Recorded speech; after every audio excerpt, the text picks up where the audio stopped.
So thank you very much for welcoming me in such a wonderful way. I'd like to start by acknowledging the traditional owners on the land on which I meet today, the Darramarigal people of the Darra clan.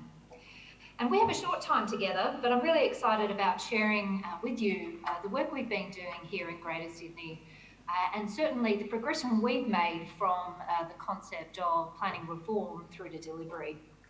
And I understand that this is certainly something that is topical at the moment and topical in New Zealand around getting the best planning system, and indeed it is in many jurisdictions. So I'm going to share with you a little bit about our journey here in New South Wales, but also critically how that's led to some real outcomes on the ground in the work that we're doing now. So I'm presenting today in my capacity as the CEO of the Western Parkland City and a Deputy Secretary in New South Wales Treasury. But formerly, I was the inaugural CEO of an organisation called the Greater Sydney Commission. And the Greater Sydney Commission was established really very much as a key outcome of planning reform. So I'm going to take you on a bit of a journey about the work of the Greater Sydney Commission and certainly how it's led to the Western Parkland City and where I am today. So planning reform was a key element for the New South Wales government about 7 or 8 years ago. And like many jurisdictions, it started with this concept of streamlining processes and ensuring a more effective and efficient system. But one of the key things that came out of that, and indeed one of the key elements that became very common in the lexicon of Sydney-siders, was this need for a better alignment of growth and infrastructure. And certainly we were finding in Sydney, on the boom of a very strong housing market, we were building everything everywhere and playing catch up in an infrastructure context. So the Greater Sydney Commission was established to set the big picture vision for our city, but also to ensure that alignment of growth and infrastructure. And I'll share with you a little bit about the work that we did in that space. Importantly, the Greater Sydney Commission was set up in a very strong governance framework. Indeed, it had the Secretaries of Planning, of Education, of Transport and Health, as well as Treasury all sitting on its board. But it also had 3 thematic commissioners: an environment, a social and an economic commissioner, all reporting to a chief commissioner. There were also 6 district commissioners that represented the districts of the Greater Sydney area. So collectively, a very strong group of experts came together around the table. So that governance was key, but also was this overarching ambition to work together to do things better. So for the first time in New South Wales history, we not only prepared a plan and a strategy for the city, but we did it concurrently and released it on the same day with Infrastructure New South Wales Infrastructure Strategy, or the State Infrastructure Strategy for SIS, together with the Transport Plan for the state. So these 3 elements come together in that circle that you see on the screen, aligning that land use and transport, at least in plan context. But we knew growing forward that there was one thing to have a plan. We needed to integrate that through the system. So the Greater Sydney Region Plan, the big overarching vision for our city, was then fed down into district plans and indeed into local planning strategies for each of our 33 councils in Greater Sydney. We also came up with what we call the single biggest game changer for Greater Sydney, and that's a Place Infrastructure Compact. So a fancy title for what effectively was a mechanism to work across the 24 state government agencies to identify existing capacity in infrastructure, capacity for growth and change, and efficiently and effectively where growth could be located. And fundamentally it taught us that there were some locations that were far more cost effective from a development point of view, and others that many developers or other interests were very keen to develop, but would in fact create a significant financial liability for the government. So the PIC, or the Place Infrastructure Compact, is a very important information and decision support tool for the New South Wales government. Now, it's not without its contentions. Indeed, with anything, we find sequencing of development and prioritising infrastructure to be certainly a topical matter for discussion, but it really is a means of better understanding the true cost of change and the true cost of outcomes of growth as compared to what can be funded from a development contribution. So the Commission got to the stage where we had a hierarchy of planning across our state government agencies, but also certainly across our infrastructure agencies, working with them together with some real mechanisms to understand how to tie the dots together. The challenge was then going from that vision, going from that information to pragmatic delivery. And so part of that was a role that the Greater Sydney Commission had working with state and Commonwealth government and local government to negotiate what we call the city deal. And I'm going to share with you a little bit about that further and some of the outcomes of the city deal.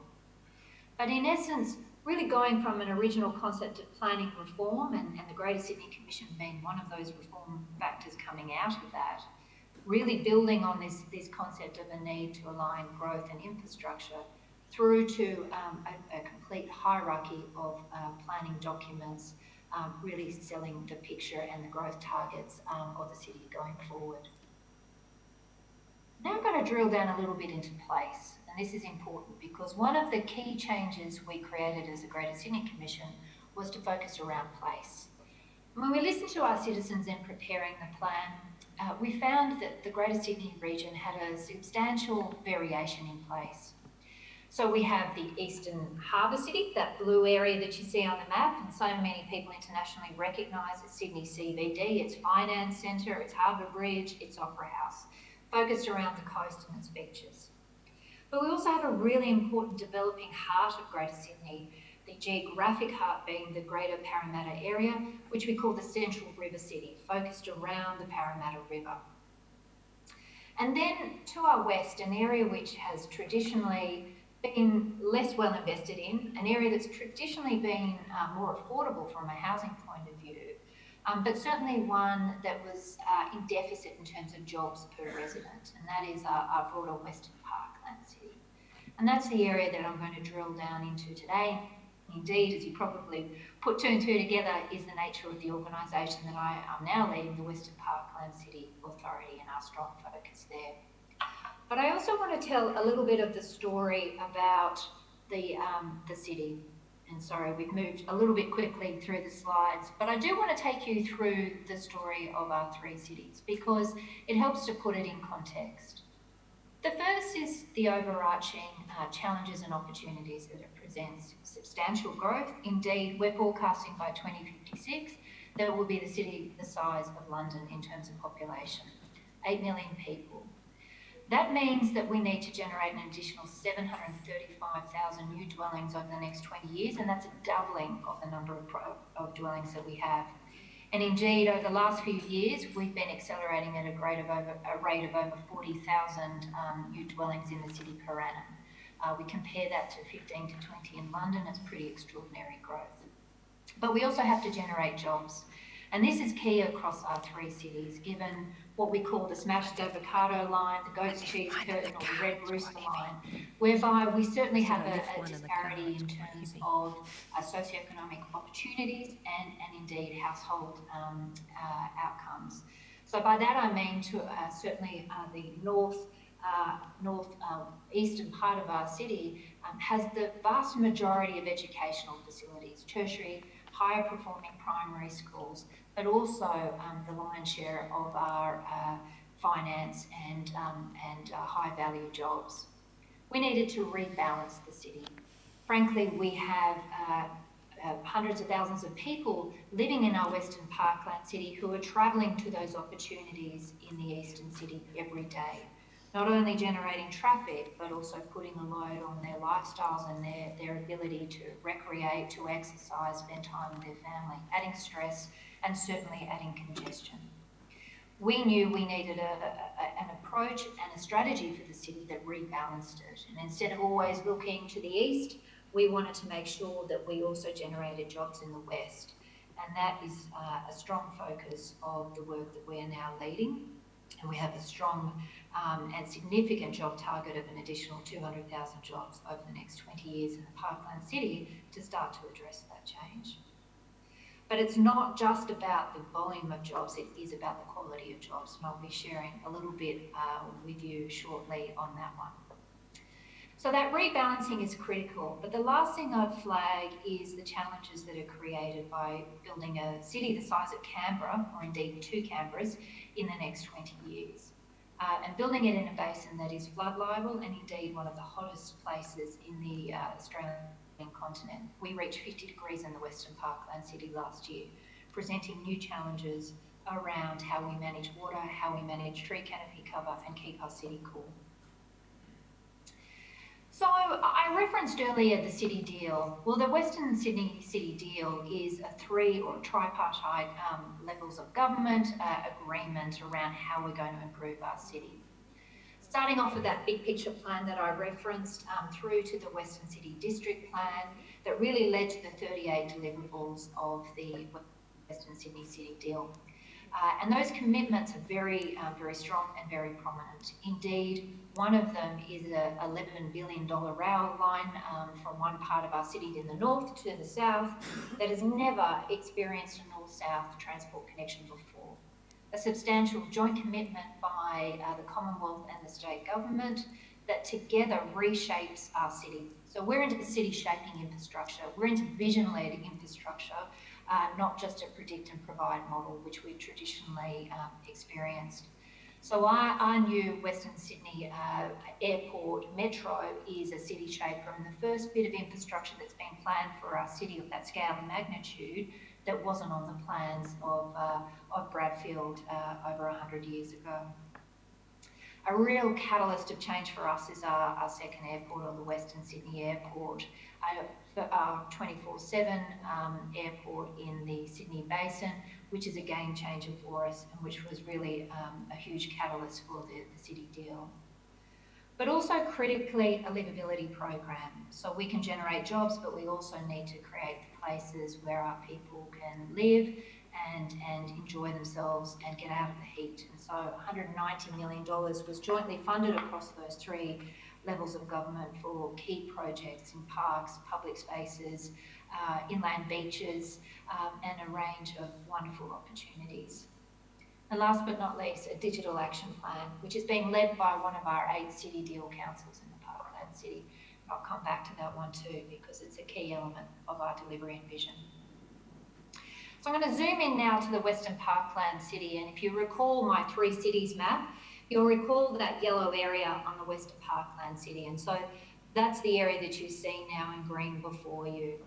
And you'll see that there is a red outline in the middle of that map and in the middle of our 8 city deal councils, which relates to what we call the Aerotropolis, 11,000 hectares of land, of which about half we've recently rezoned for employment uses. So an enormous amount of capacity has been generated through the planning system in the last year through a local government group that we've set up so that there's collective buy-in working with the state government to deliver on planning outcomes. And you'll see the enormity of the scale of that 11,000 hectares when we overlay it on Sydney CBD and Tokyo and indeed Auckland. It's no small area. But it is a key catalyst for change for us. And so the organisation, the Western Parkland City Authority, was originally focused around that 11,000 hectares. But it became quickly apparent the need to really connect the dots with infrastructure and planning across that whole area, and certainly to ensure that we have that alignment of growth and infrastructure that I spoke to. So in expanding the authority from the 11,000 hectares of the area around the airport, we now have an area of 800,000 hectares, a large part of which is National Park. And indeed, a large part of which is urban, about 100,000 hectares are urban. And so we have this great ambition to build a new city, a new high quality, 22nd century focused city within a parkland. So our sort of 3 key areas, just like 3 cities, and we always like our 3s, our three key focus points are around a green, a connected and advanced parkland city. So building a city in a parkland, but also not only building back better post-COVID, but building back greener.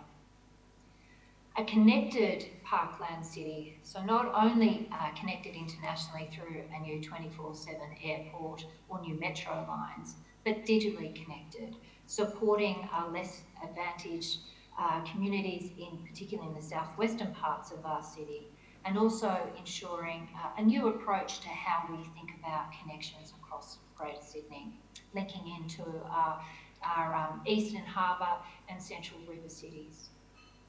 And last but absolutely not least, advance. So we have a very strong focus around advanced industry, skills, research, and other ecosystems, particularly in light of the importance of the supply chain and the challenges we've experienced through COVID, but also critically cybersecurity.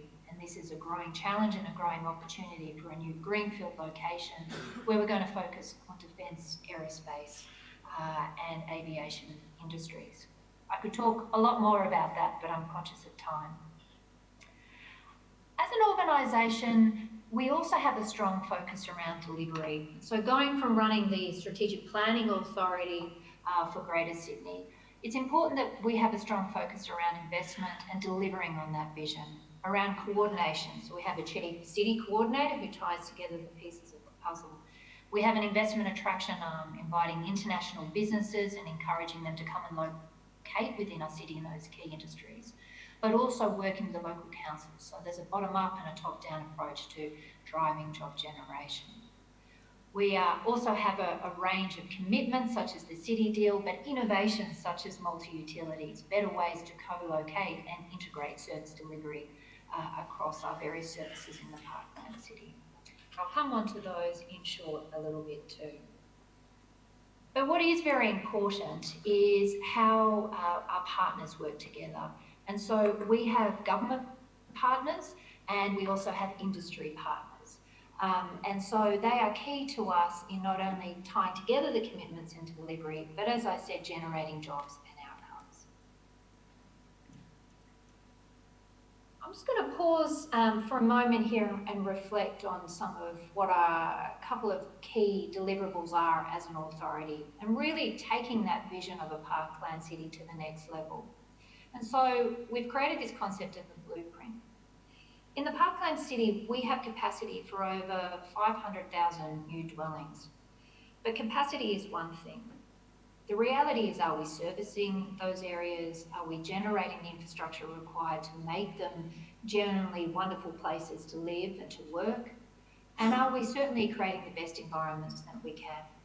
So our blueprint takes that vision for a Parkland City and starts to map out those growth areas that we've committed to and that indeed we've rezoned through the planning system to ensure that capacity is created. Now it's about backing in the infrastructure, making sure that we're sequencing it so that we're not providing a school in one area and to the north providing a metro line, that we're doing it in a very consistent and coherent way. So this is a technical document, again, formed by the 24 state government agencies I work with, the 8 councils and the Commonwealth, to bring that story in a very visual and a very technical way forward. Digital twins, physical documents, and old school maps, but really critically as well, we're looking at models so that people can understand the scale of the city that we're dealing with. And some of our foundation partners who we brought into the city are preparing those models for us with 3D printing. So old school approaches to understanding context and geography developed through new ways. An economic development strategy is another one of our key priorities, and particularly now more than ever, we recognise how important the Western City is to the economic recovery of not only Greater Sydney, but New South Wales and indeed Australia. So an economic development strategy on the back of COVID that recognises not only the strengths of our city, but also those areas that we're targeting. And as I mentioned, a strong focus around defence and aviation, additive metals, additive manufacturing and advanced manufacturing, research and prototyping, going from idea through to delivering the Parkland City. Also, importantly, creating an economic focus that complements our 2 other cities, our Eastern Harbour and our Central River City. Our Eastern Harbour having a strong focus around finance and tech, and our Central River City a strong focus around government, biomedical advancements and health. Now, tied together with our blueprint and our economic development strategy, which reinforce and back each other in, a critical element of city planning, is the need for skills and education and training. And certainly what we've heard from our international foundation partners in our city is the need to ensure that when they invest in our city and as they're investing in our city, that there's sufficient skills in education and certainly those skills that are required for the businesses that they have. So robotics, data management, all of these elements that new and advanced businesses need, we need to ensure that our citizens are well trained and prepared and creating the opportunities for these connections to these businesses. So we're designing a new model in conjunction with our foundation partners, our international businesses, that are fit for purpose for the needs of their businesses, at the same time as raising the bar on the education opportunities for our Parkland City citizens. So there's three of our key overarching city priorities. We also have some pretty critical place-based priorities around the Aerotropolis cores. So you recall that line on a map, the 11,000 hectares in the Parkland City. Now that's our Aerotropolis, and within that we have a 115 hectare site that we're generating opportunities on as our new Parkland City core. And so this is a new area that we've just gone to our citizens to get their ideas on a new name for a new place. But I'm also going to share with you some of the early ideas and opportunities that we have for developing on that site. And so this is our first one. This is the Advanced Manufacturing Research Facility based on a similar model in Sheffield. And really back to that point around research and innovation, bringing lots of international partners together with those wonderful businesses that are already based in our city, and working through opportunities, sharing information, sharing machinery to translate ideas and concepts through to prototypes and commercial outcomes. So the Advanced Manufacturing Research Facility is something we as a New South Wales government are leading on in partnership with an array of different businesses, our Japanese partners, our UK partners, our French partners, our German partners, to deliver this wonderful facility, which will be one of our key anchor tenants in the Aerotropolis. Australia's National Science Agency will be another one of our key anchor tenants, and as a scientist I'm always really excited by this slide and the labs of the future, but also the critical work our CSIRO friends are doing at the moment in terms of the COVID vaccine and the great progress that's being made there. So the AMRF alongside our science agency is a wonderful combination for the future economic recovery and strength of our Parkland City. We also have some new ideas around agribusiness. So a new 24/7 hour, 24/7 airport allows us to focus around agricultural goods and exports and this enormous opportunity that is presented and created there. And certainly a radical shift in how we do business in New South Wales, changing the digital supply chain for agricultural exports and imports, but also radically reducing the amount of time from farm gate to consumer plate down to 36 hours to almost any location in the world. And so this idea of an agri-port and an agribusiness precinct is something we're shortly going to market to develop and to start to support significant change around our city in collaboration with some key landowners and stakeholders in the Aerotropolis. And last but not least, I mentioned this concept of multi-utilities. Now, we have a lot of utility junkies, as I call them, here in New South Wales, who are fascinated by the opportunity of better co-locating and integrating service delivery, but also the commercial opportunities that this creates. And it'd be remiss of me not to also flag the importance that a multi-utility approach can create for supporting a Parkland City approach and indeed avoiding many of the challenges that we're now experiencing in developing infrastructure across Greater Sydney, of the need to rip up roads and to augment services every time that we try to build new infrastructure. Indeed, representing about 30% of the project cost in some cases. So getting the utilities, getting the footprint of our city right, not just above the ground but below the ground, is a strong focus of our organisation. So I'm going to round out here with my top three takeaways, as always. I love threes. So I'd probably share with you, from my experience from planning to delivery, the importance of a vision, of alignment and collaboration.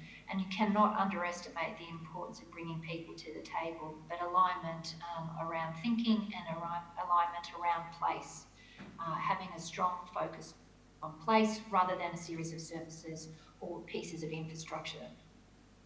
My second point would be around the need for government to be proactive and pragmatic, and probably now more than ever there is a need for us to take the lead, to de-risk and to set the vision for all of us to work towards.